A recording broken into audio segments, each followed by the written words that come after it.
Welcome, one and all. This is Various Fields, and I'm Lex. I'm Hazen Fields II. And I'm Trey. How you doing, internet? Guys, I had an interesting conversation with a friend a while ago, and I was thinking about it because I feel like this happens a lot in the artist community, musician, artist, like I would say artist, illustrative, and then theater and act, whatever you want to call art. But unfortunately, we live in a world now, there's a lot of scandals going on, a whole bunch of things. Like every time you have an artist, I like them, they do this person, they came out bad person. I like this person, came out bad person, whatever.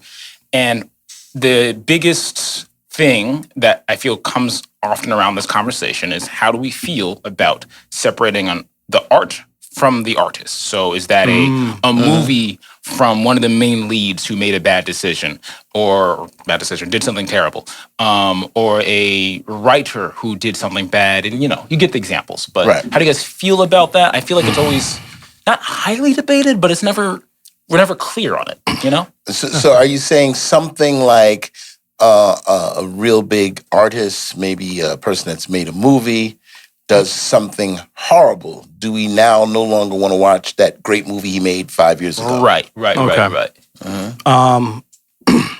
So this has a lot of layers to it. Yeah. Because I know particularly in the more recent years, right, we have a thing called cancel culture, right? But that's happened primarily within our time span, our generation, right? And a lot of the things that we grew up on, right, a lot of the things that we've grown up on has been kind of like redacted from, I guess, social standing because of the fact that we don't support one artist or another. And I know that it kind of puts us in an interesting place as a generation because a lot of things that we admired or grew up on that more or less defined us, that made us was part of our identity, right, has now been taken aback. It's like, oh, you shouldn't support this. So it doesn't matter if you liked it or not back in like 10th grade, right? You shouldn't like it now, right? Or you're a bad person for liking it retroactively, having that kind of emotional connection to it, reminiscing on it fondly. You shouldn't do it now. Now that you know the truth, you should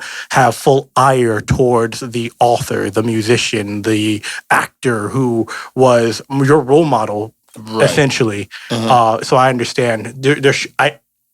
I understand the need or the desire to separate the art from the artist, but that doesn't necessarily mean that we should overlook the artist's transgressions, right? So it is an interesting. It's like because again, if you're writing like a fantasy novel or a putting out a wonderful piece of a music, right? I think everyone will connect to that tune, to that story. Individually, they might like the character specifically. They might like the not just the tune, but the story that's played out in the music, right? And say, oh yeah, I identify with this in particular. Not so much like I identify with the person writing it, right? But definitely, I don't know. It's just because everyone takes media and makes it a part of themselves, right? It is no longer just the artist's material. Right, it's all about how it connects to the world as well. Right. So I understand. I personally, I think all that to say, I think I am pro separating the art from the artist. All right. I find that it's a, like you say, it's a generational kind of idea. So I would pose the question: what if the artist did something horrible, but because of the culture of the time, it was considered normal? You see, what happens if you're an African American person, there were things that were done on television and in media that was absolutely a part of the American culture, and was anti, but we didn't think of it as anti. When we sit and say black people did, but the America at large, calling a grown man boy, in movies in the 40s and the concept 30s. of blackface. The concept of blackface. That was a part of my regular diet when I was a kid. I would watch, when I was home, and I think I've mentioned this before, when I was home as a child, on Sundays, let's say in the 60s, I was watching repeat movies on local television that was from the 30s and 40s shows, so movies. So in other words, it was nothing. It was normal for me to Right. see blackface or to see stereotypical representations. As talented as the young people were in the Little Rascals, the backdrop and some of the context within it was horribly racist. Yeah. But I remember you showed me the Little Rascals. yeah, a while but, ago, but that wasn't from my thing. Now that which they show then, people call it cancel, but it was they would cancel it now. But it was just a part and parcel with growing up black in America and seeing those things, Right. not accepting it, but it was a part of it, and you had to speak out against it. With all the hands that made Little Rascals, the writers, the directors, the actors, like which part should we, I guess, cancel in this modern day, or which one should we forgive? Because I would imagine that the kids themselves, despite growing up in the time, only had probably like a third of the autonomy that, or maybe even like a tenth of the autonomy to actually say yay or nay to any of the scripts that they were given. You know, so are you going to say, oh yeah, the kids didn't know what they were doing, they were just acting the part that was written to them? Or are you going to blame the writers for actually saying, oh yeah, they wrote it in for the kids to represent this kind of humor because adults will get it, you know? Well, I think I'm glad you guys jumped right into it, because that was the whole point, where it's like, I think that's why it's a very nuanced conversation. Yes, sir. I will say the phrasing or the hashtag, or what we call it now, the almost ideology now of cancel culture, I think it's different than, I would say, the topic at large. Because cancel culture, I think, is very much a social media thing, very newer in the grand scheme of things of how we treat media. And in its beginning, in the initial phases, I don't think it's bad. It's really just holding people with power and fame and have a lot of influence accountable. And I think that makes sense. So if someone's not, and that's using also the public media form. So like someone who has a lot of power, influence on the industry, on art, all that type of stuff, can kind of just move waves, who moves things the way they want for a long time with a certain lack of accountability. Right. But then, now, because of social media, now people can see it. You can get called out, and some people can just post whatever they want on Facebook. Right. There's a little bit more of a balance between community and that one individual of power. So I think cancel culture came from that, the initial idea. But now it's anything it can be used to whatever the public media disagrees with, without the lack of nuance. Can be like, oh, I'm canceling this. I don't like this, and it gets a little out of hand. Well, let's see if we can narrow down some of the questions within this, because this is a very big conversation. I was going to give an example though, because I think you guys brought up very briefly like forgiveness and things like that, and this is to make it a little more lighter and to play with it, because I was just thinking about it. It's very hard to believe, actually, that Captain America wasn't racist. Indeed. Captain America would have been racist. Well, Cooking. Okay. You see, but that is to say that then every person that was in the time of Captain America, were they racist, or were they a part of the culture that they grew up in, which inherently was conditioned to be a race? You know, so in other words, if everybody's Well, that's what I mean. Right. I think it's one of those things, and this is why I'm bringing it up. Like, so an individual from that time, it's also he went through the military-industrial complex. Right. Like, there would have been a lot of stuff fed to him, especially as the poster boy. That's America. right. Now, Steve Rogers, the dude, has always been in the idea of comics a very stand-up, good, I protect everyone kind of thing. And he did in terms of comics, had that energy, right? Had that thing. So I can imagine, out of all of his peers, the least racist. You know what I mean? Or like Interesting. But I'm saying, you bring him into the mom thing, and he wakes up, Nick Fury's there, he's like, oh, and then yeah, exactly, yeah. But the main thing is, I think, Avengers, his community and him adjusting now to a different time. Right. He got the chance to. He did. He is now, and this is again a fictional character. He's an example, Right. But he was also put in an environment where he could learn if there was racism, if there was discriminative thoughts. Right. He could have adjusted, and now there's a concept where there's no way to not be racist. Like, you have to be anti-racist. There's a lot to it. But the idea was he wouldn't be toxic or a problem because he was around a community that would have taught him. So the only reason why I'm going to actually kind of retract my statement only for this moment. Okay. Yeah, it was hot. I won't lie. And no, it is only because, right, again, I don't know the full scope of all of Stan Lee's ideals, all right? But Captain America is one of the first few he's actually published and they actually made into like newspaper media before they became comic books, Yeah. right? So he was essentially the ideal superhero for the time and generation, right? Again, I haven't read all the original Captain America comics from way back when. I don't know if there was ever a slur or ever a derogatory in a quip or anything like that, right? But nevertheless, I would imagine just because of how he represented, again, from context, the X-Men plight, you know, I would imagine that there was some ideal or idea of approaching topics with a level of equality. Oh yeah, I would argue that Stan Lee and things around that just that is a progressive way of thinking. Exactly. Right. I'm going to go just to help out some of some people who may not be comic book based.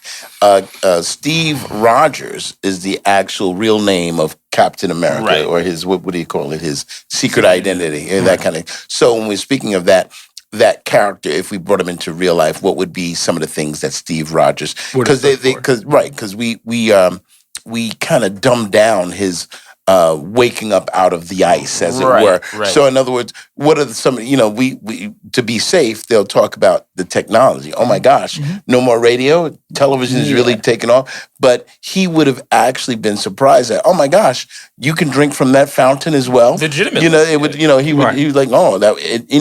But we go back to did Steve Rogers, and I don't know how we kind of go back to the comics, but we're going to get back.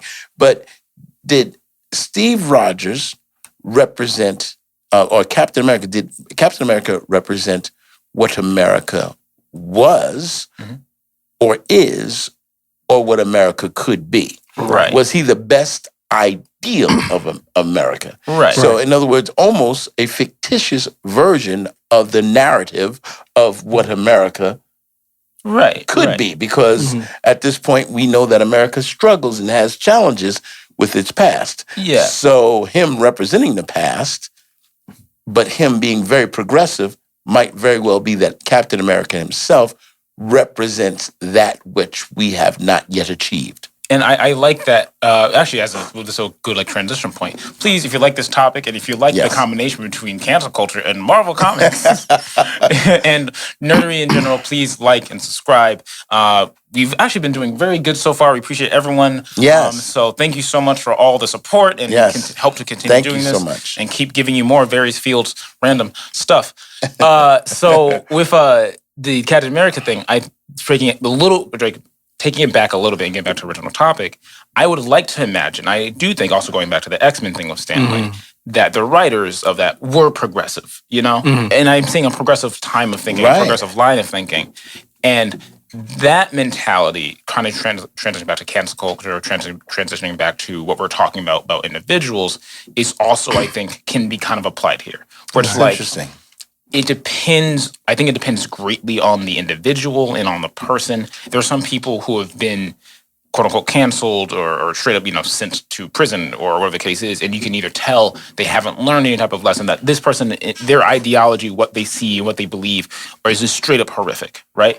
And then there's the shot of like, all right, what we call, back in the day where they said something when everyone was saying it. Back in the day when it wasn't as ridiculed. Right. Does this person get a chance to change? And, I think, it's a heavy conversation, because I would argue, and I'm going to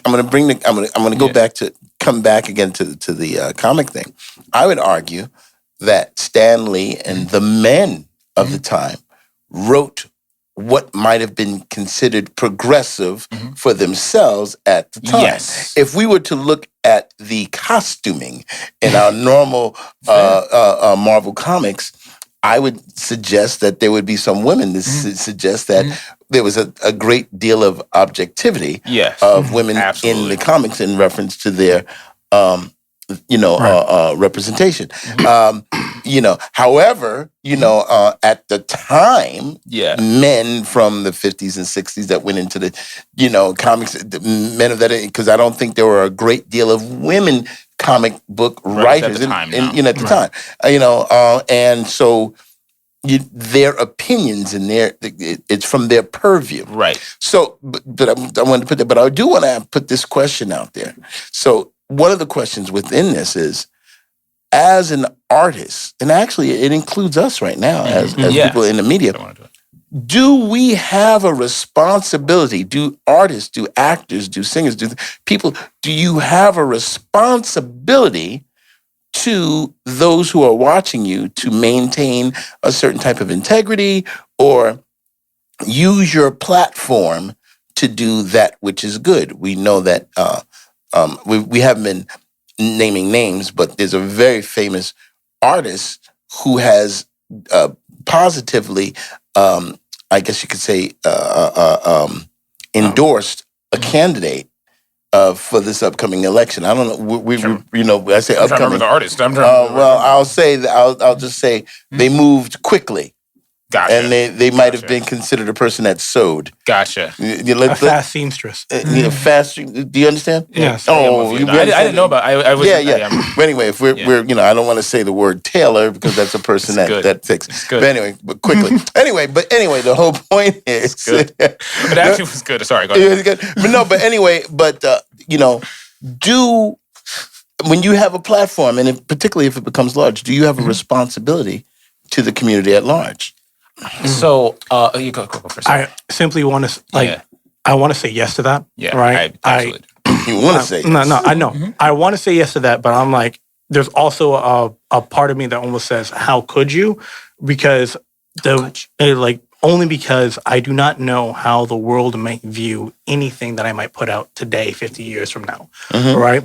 I will say that in terms of my own personal integrity or the ideals that I may want to put out for characters, there may be times when I write maybe a conflict, right? Or put out like a sequence of events or a series or even like a scene that might not play well for an audience 100 years down the line that might continue to watch my film saying, oh, this is great for every other reason. But this certain circumstance, whether it was to create strife in the character's growth or not, did not age well, right? And you hear that a lot, particularly like there is a couple of things that were taken out from the book It, right? But nevertheless, that was published, right? And it was still seen and even has a sequel even nowadays, right? We don't talk about those other scenes in the book itself, right? But nevertheless, people connected enough with the actual publication to actually make it into a series that can transcend ages, Right. you know? Right. So even if the original text is gone,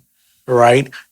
People will still say, "Oh yeah, that was a cult classic back in the day," right? People actually witnessing and saying, "Oh, I love that movie, It," for whatever reasons. You know what I mean? Right. Like me personally, I thought it was hilarious when it was originally published, and the second one, it wasn't as scary, but that's just me.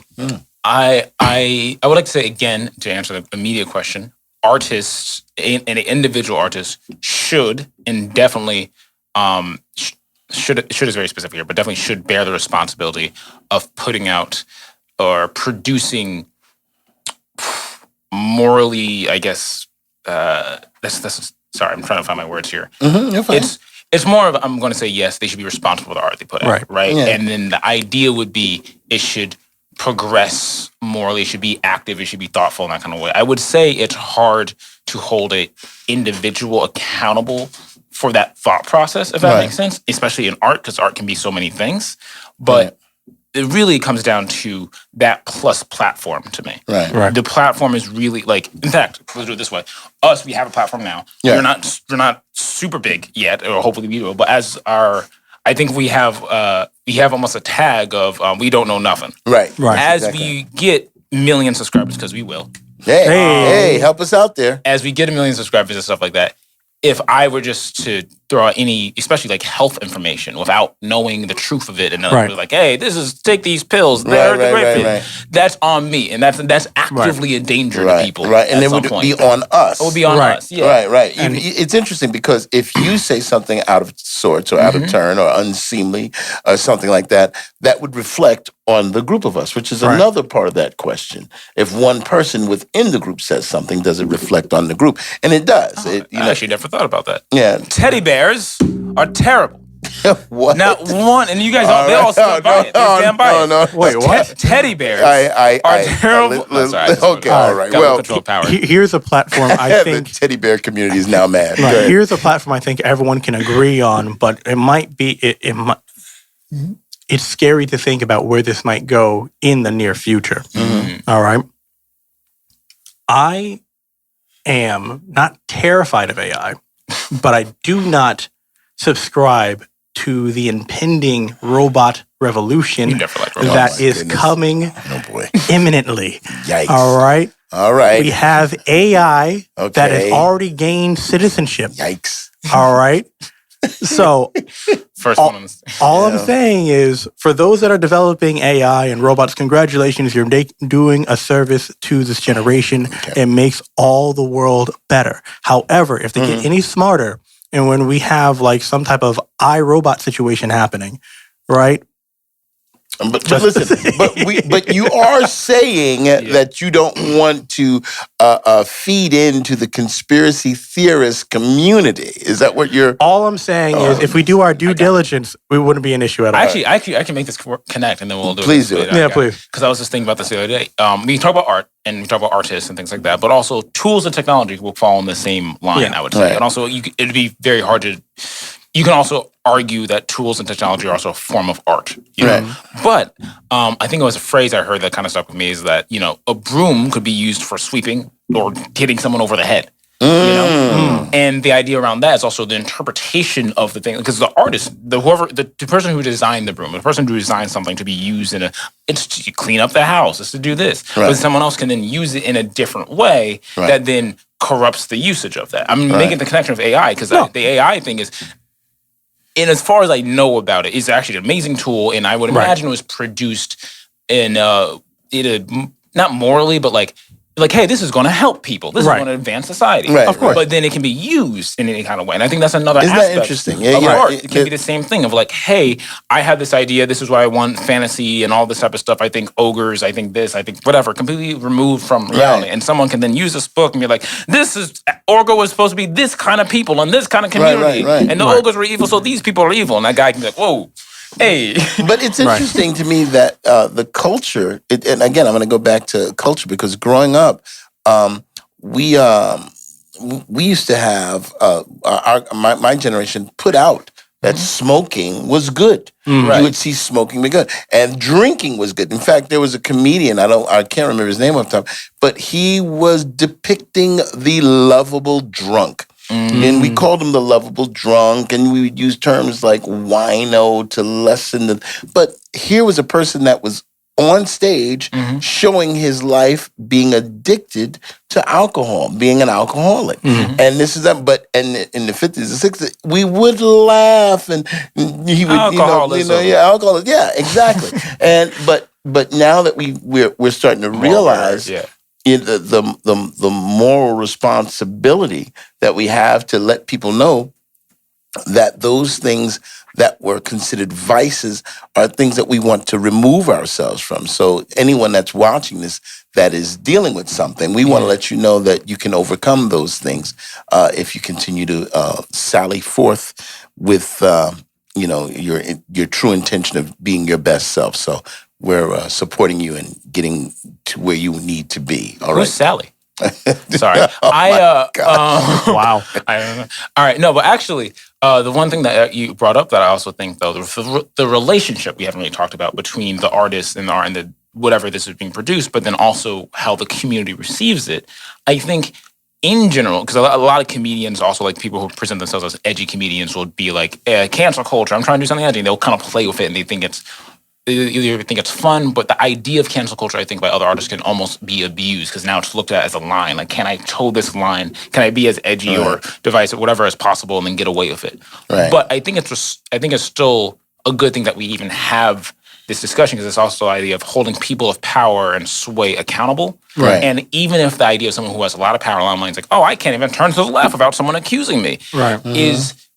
that might, whatever they're being accused of, whatever is bad, might be like, oh, that's negligent. That's not that big of a deal. It doesn't matter. It can be. Right. But the idea of kind of having the community should still have that discussion. No one should be able to just walk around with getting the idea of that. Really enough, I will mention this name because it's direct. Kanye West is someone who's been put in this position, but also Kanye West has a power that has a song that says no one man should have all that power. So the idea of like putting someone in the community who has a lot of sway, but the community also being like, hey, we can kind of direct where we want this, what we go, I think actually is just a good line to have. Regardless of how crazy it is, it's good that some people of power should be able to be like, I have to think carefully and concisely about this. Right. I mean, talking about the art itself, I'm like, I know, like, particularly when bringing out some type of, like any type of series, before it's even shown out on like a regular channels or put on primetime TV or anything like that, there are small set test groups that are often viewing the series beforehand. Oh, yeah, absolutely. And I think what actually happened more so nowadays, we often utilize leaks on the internet to actually test some of these animations, illustrations, or like with Deadpool, right? There was a like Ryan Reynolds actually did a nice little leak of CGI. Let's see what the fans think, and then everyone blew up about it, right? And so we had the Deadpool initiative kind of like be pushed just because of all the positive feedback coming back. And on the opposite side of that, we had the real life Sonic the Hedgehog before the Hedgehog actually came out, and then everyone actually negatively didn't like the initial concept of Sonic before they readapted it to make it now it's on its third movie. It's the power of fans and the power of community. I think that's important no matter what. I do think this comes down to, I won't go to names of like controversial artists, but I do think it's our responsibility as people in the community and individuals to hold people in a certain level of power accountable, and we should hold them accountable with a certain level of not just nuance, but intensity. Like there should be a time of thing where we're like, because we're also propping up these people, right? Like these people don't get famous for no reason. So also as a community, let's take the artist out of it. We should also be aware of the things that we think that we like. You know, what are we putting out? Like, what are we all saying that this person who produced this thing should be a representation of us in some form. Right. And we should be careful around that too. So that scrutiny is the word I was looking. Holding certain people to a certain level of scrutiny to a relatively high degree, I do think is actually relatively advantageous. It becomes kind of hard because, like, I understand if you do separate the art from the artist, then you become dubious as to whether or not the message in the full production was hypocritical at all. Right. You know, and then like, if the person that is reflected in this media, whether it be a character and a playwright or an actor, right, that is portraying a certain set, right? You want to know if they were pretending to be this good character and their true character is shown out, all right? What was the point of the message at all? That's interesting. You know? How much more time? 2 minutes. We got 2 minutes. Let's close up. I think. Can we continue this conversation? Yeah, I sure. think because it's a very important conversation. Let's do your last thoughts for this part of the conversation, and we'll close out, and we'll come back. I feel as if it's every artist's dream to have their art persist even beyond themselves, because when they're long gone, they always have something of a legacy to feel as if they left on the world, right? But nevertheless, it's not just your art that plays a part in that legacy. It's also your own initial character and how you interact with the rest of society that adds to that legacy as well. So I feel as if it is all part and parcel, right? But I feel as the ideal, as an artist myself, I always hope that my art persists even beyond me. So please forgive me for all my mistakes, whatever I've made, right? I hope that you would see what I am creating as good, regardless of the man that made it. Okay. I would like to say that I believe that when you've been blessed with a talent or a gifting that gives you a platform, I think you do have a responsibility with your words. If not being a leader, at least being very careful of what you say, because you become influential whether you mean to or not. So your influence counts, so use it wisely. Critical thinking is important. Holding people accountable is important. And the things that we're holding them accountable for is even more important. So putting all those things together, artist versus community is always the thing that that relationship we should always respect. And we'll see more about this in our next video. All right. This has been Various Fields. Please like, share, and subscribe. Hit all the buttons. Yes, and we're going to be back next week, and we're going to continue this conversation. Tell us what you think. We'll see you next time. Bye.